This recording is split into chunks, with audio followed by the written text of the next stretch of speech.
Почитувани, се враќаме назад во студиото по краткиот джингл и рекламите. Ово утро е до мене професорот Методи Хаџијанов. Професоре, добро утро. И добре дојдовте уште еднаш во емисијата Утрински печат. Добро, добро мене.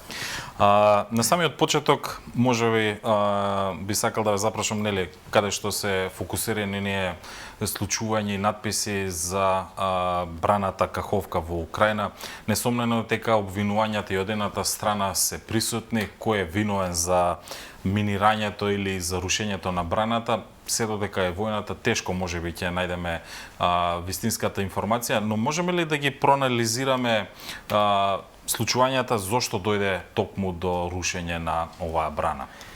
Добро, значи дека ќе има дезинформација и дека ќе има сега на меѓусебни обвинувања ради последиците кои што може да видат од самата катастрофа, се јасни. Меѓутоа, од се оно што може да се види, и двете страни имаат и про и контра тоа да сака да ја имаат, односно да ја истурат браната или да ја разурнат браната и да предизвикаат поплава и катастрофа. Руската логика за да го предизвика тоа е дека сака со тоа да го спречи маневрот на овој, како се вика, на украинците, но и да создаде услови за сопствен маневр, да тоа е така наречен опфат, за да го спречи шпицот на нападот кој што сега е силен, бидејќи некаде околу една дивизија веќе се обидува да пробие малку северно од Бахмут, тоа е околу областот Токмак, каде што всушност веќе и се водат сериозни операции. За прв пат, можеби откако е почната војната, со ваков интензитет се изведуваат операциите од двете страни. Русите употребуваат пред се одбранбени запречувања, кои што се поддржани со авиацијата, значи таа веќе е активна. За разлика од тоа, пак украинците го користат артилерискиот систем, користат движење или маневр со оклопни возила, но за прв пат се користат сега синхронизирано, не изолирано и химрас системите кои што треба да направат пробив. Анализите сега за сето тоа всушност што навистина се случува повторно се изменети. Ако ги следите телеграф каналите на Русија, ќе видите дека они укажуваат или сакаат да подлечат загуби на украинска страна, обратно. На другата страна, значи дури и одредени еминентни, да кажеме, аналитичари тврдат дека украинската офанзива овој пат ќе биде нешто друго. Се на се, на одговор на прашањето, во однос на тоа кој ја имал интересот за ова, значи тоа е логиката кај Русија.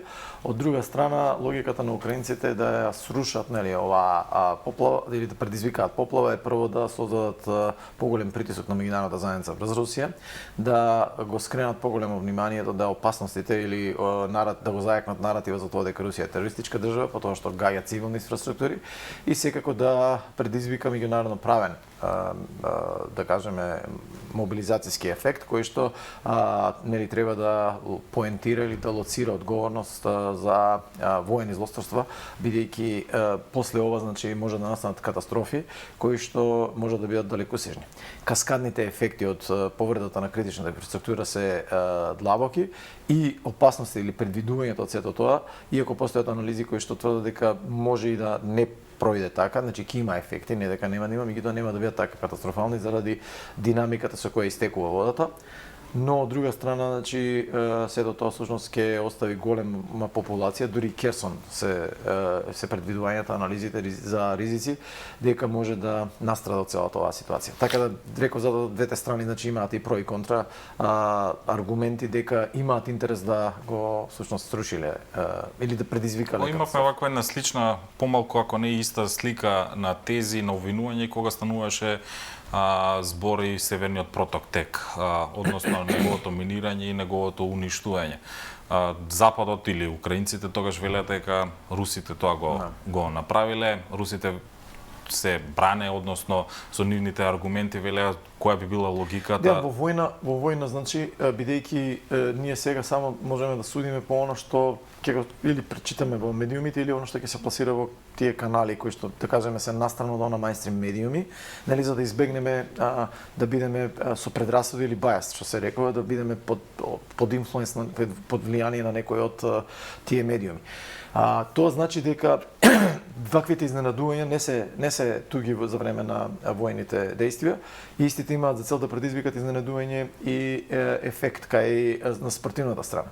Зошто е тоа битно, бидејќи во денешниот свет на современи технологии многу е потешко да постигнете ефект отколку на времето, например да направите маневар, например да придвижите сили, например да сокриете сили, да предизвикате маскирност или да го задоволите принципот на маскирност. Сето тоа всушност ја комплексира нели ситуацијата да предизвикате еден од принципите на војувањето, тоа е изненадување, и заради тоа е можно значи одредени да кажеме потези кои што нели треба да ја фрлат сенката или насоката и фокусот, дури наративот на една страна додека се случи нешто друго.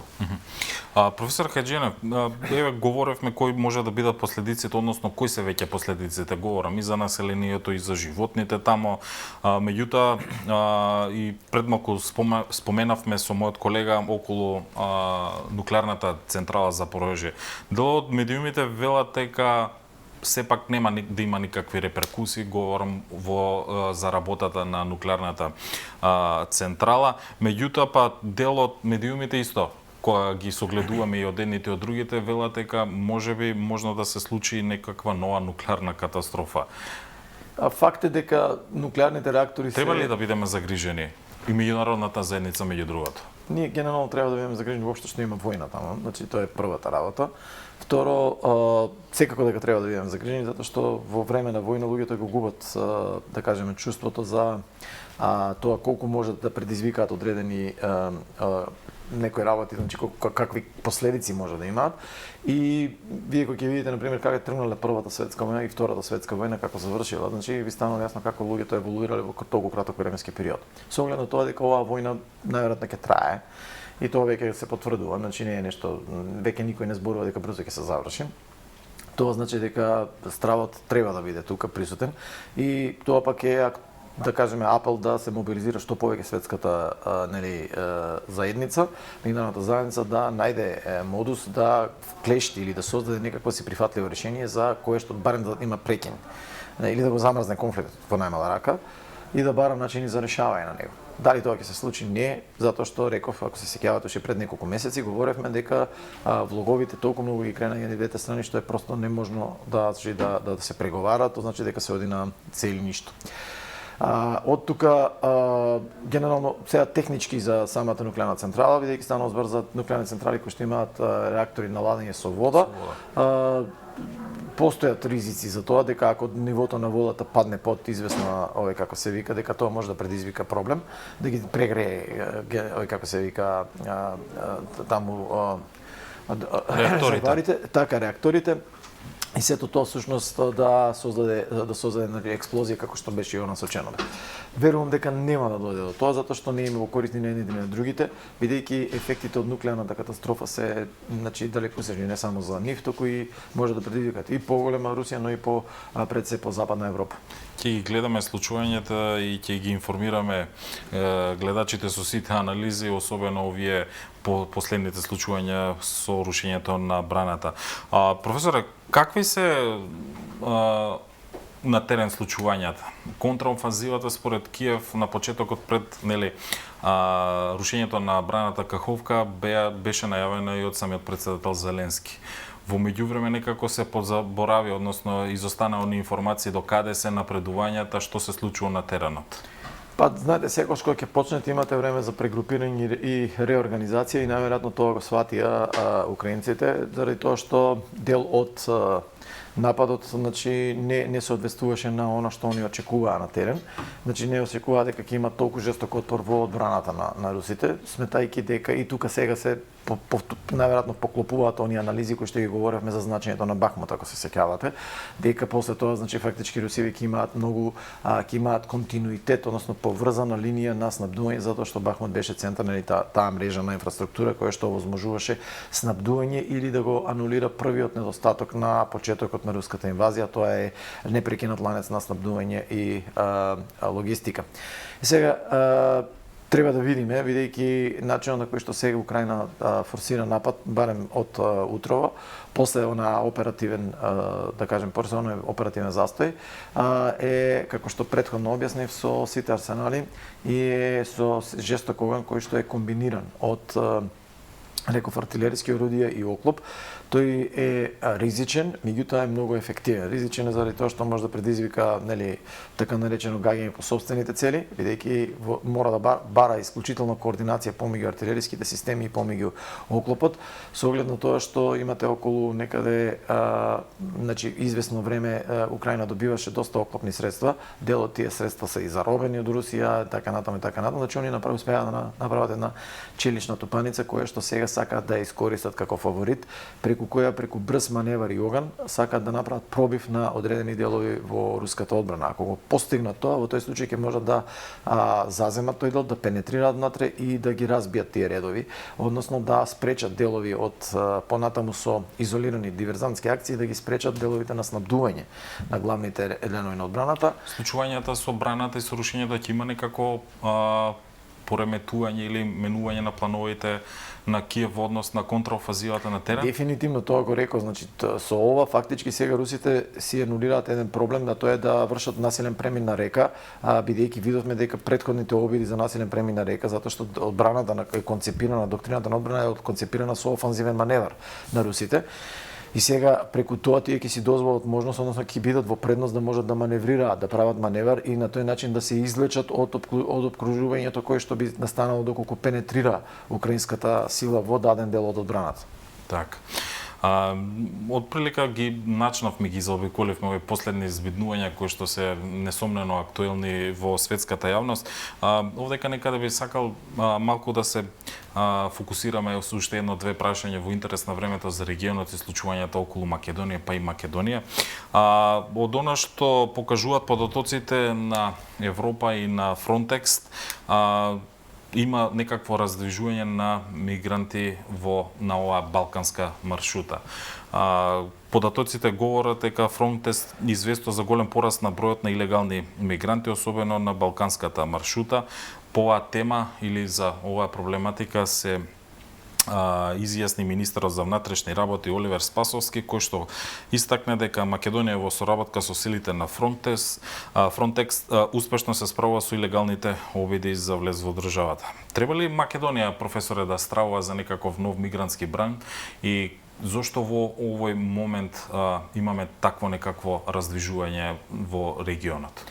Што говори тоа? Дали треба да стравуваме или не, мислам дека имаме научено лекции, мислам дека зајакнат е менаџментот долу на границата, мислам дека извлековме поука од 2015 година и по сето тоа, значи не би требало да стравуваме. Дали треба да бидеме внимателни е нешто друго? Да, дефинитивно. Дали треба будно да ја следиме состојбата? Дефинитивно. Дали мораме да имаме рано предупредување дека доколку тој бран започне да добива поголема фреквенција, значи збориме благодарение сега и на Frontex, можеме да ги добиеме тие информации уште долу во Грција, да мобилизираме делови, да бидат тие делови на готовност доколку треба да се засили делот кој што е долу на јужната граница со цел да се правовремено да се прво превенираат одредени работи, а доколку дојде до кризен менаџмент, значи да се менаџира таа криза, да се намалат консеквенциите и последиците од сето тоа. Дали сега причината убавото време, економските случувања на Блискиот Исток, Африка евентуално? Дефинитивно тоа се бранови, знаете, тоа во голема мерка зависат и од групите и структурите кои што ги организираат. Во оној момент кога ќе ги фатат органите на пауза или кога ќе дојдат едно 3-4 месеци кога што ќе имаат ефективност, овие биле во некаков си да кажеме замор или се она што се вели lay low или останале ниско под радарот да не бидат забележени, сега најверојатно сакаат да го искористат моментот. Убаво спомнавте, значи временските услови сега го дозволуваат тоа, значи не е веќе зима, значи пролетта веќе поминува, така да повеќе фактори може да бидат причинители за ова, значи и генерално секогаш шверцот со мигранти, со луѓе, значи и овие криминални структури имаат своји амплитуди кои што пред се зависат од оперативниот замор на оперативците или пак од стагнацијата воопшто доколку влезат. Можеби еволуирали во методите, значи на кримчарење или за обиколување на постоечките системи и така натаму и така натаму. И сега тоа е таа игра на глушецот и на мачката, значи кој е попаметен паметен или генерално приказната е дека тоа најверојатно ќе трае, се додека траат проблемите од изворите од кај што доаѓаат овие мигранти. Така. Кога сме кај порозноста на границите и случувањето околу границите, би сакал уште едно прашање во однос нели на северната граница. Имаме нови политички збиднувања тама, имаме помалку или повеќе некаква порелаксирана ситуација кога станува збор за протестите на србите пред општините на Северно Косово. Меѓутоа имаме и јасни пораки од меѓународната заедница, говорам овде за САД и Европската унија, кон Приштина и косовските власти. Едни од последните информации кои што излегува во медиумите се оние по посетата на Лајчек и на Ескобар на Белград и на Приштина, каде што и двајцата високи западни челници упатија критики, односно посочија мерки кои што би можеле да се преземат, говорам овде за врз приштинските власти, доколку не ги деескалираат состојбите во Северно Косово. Што можеме да заклучиме од овие некои пораки кои што ги упатија западните челници и до едната и до другата страна? Оно што може да го заклучиме е прво дека бевме во право за тоа дека премногу простор им се даде на Вучич и на Курти да маневрираат.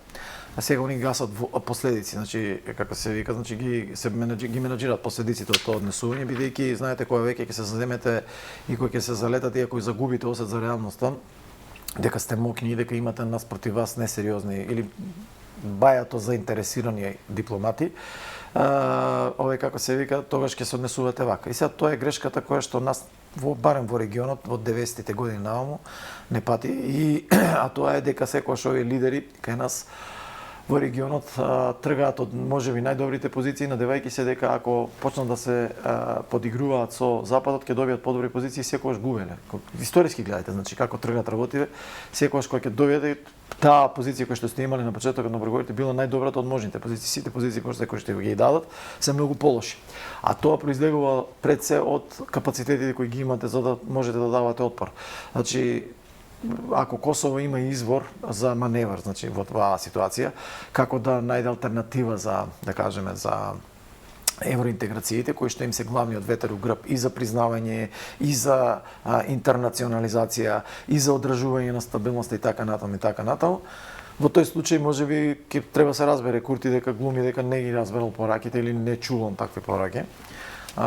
Истото важи најверојатно и за Вучич, во кој што всушност може би он дал некако си, овој како се вика, гаранција дека ќе ја реши проблемот со Косово, но бара за возор да се реши да даде отстапка и Приштина овој пат. И сега најверојатно и србите ја научија лекцијата дека на сила ќе нема да може да ги решаваат работија. Например, неспоредлива е силата помеѓу Србија и Косово дека ги споредите, заради тоа што сега условно кажано Србија е регионален хегемон во оружје, значи во капацитет, колку тоа ќе може да го изреализира е друга работа. Бидејќи не може да го изреализира заради присуството на НАТО, како што рековме уште многу пред неколку месеци, дека сето тоа ќе биде шоу. Сега најверојатно ќе дојде таа булдожер дипломатија во која што ќе им се дават јасни рокови на која и двете страни ќе мора да испорачаат. Првиот дел е сега падна на Косово, дека они мора прво да го испорачаат тоа. Ќе видиме што ќе биде следното со Вучич, бидејќи знаете Вучич има простор за маневар, ама се гледа веќе дека се стеснува тој простор за маневар, затоа што после реакцијата на овој како се вика на Курти, он ќе мора или да го признае Косово или нешто друго да направи. Мислите дека брзи избори и во Косово и во Србија можеби ќе го засилат, ќе ги засилат нивните политики во однос на решувањето на косовското прашање? Па ќе треба да го забрзат или ќе треба било која од опциите што ќе дојде, ако не во насоката на ова што до сега го зборевме, во тој случај таа опција нема да биде прифатлива прво за Западот, тие нема да ја поддржат како таква реалноста, дали и како ќе можат на условно сега да кажеме ајде она во вистинска смисла либерално-демократски избори да се изреализираат, знаејќи ја културата, знаејќи го начинот на гласање, знаејќи дека можноста за манипулација, знаејќи ја силата на апаратурите, бидејќи сите деспоти во регионот имаат капацитет да ги искористат јавната администрација како своја апаратура која треба да биде или е генерално во функција на како се вика на лажирање или инженеринг на тие избори. И сега вие имате избори кои што да, според тие стандарди кои што ги има опција и така натаму се регуларни, меѓутоа кога ќе видите суштината на тие избори, ќе излегуваат еден куп снимки и така натаму, кои што ќе видите дека во суштина не е тоа начинот на кој што треба или една личност, едно право, еден глас. Така. Професоре, ви благодарам за вашето гостување ова утро во Утрински печат. Со вас се гледаме и следната недела.